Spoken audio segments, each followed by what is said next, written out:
এই camera record কর। এই এরা কি জন্য ক্যামেরা ধরো ক্যামেরা ধরো ক্যামেরা ধরো ক্যামেরা ধরো এই ক্যামেরা রেকর্ড কর। ওই এত বড় সাহস এত বড় সাহস আপনি তো আসামি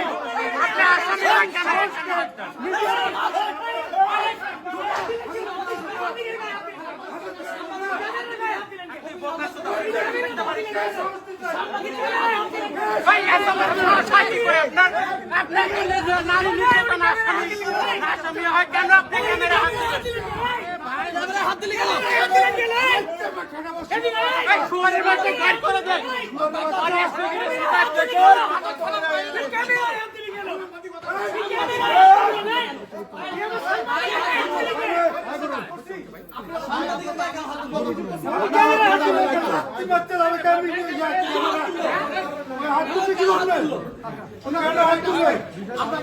সাংবাদিকতার নৈতিকতার বাইরে কোনো কাজ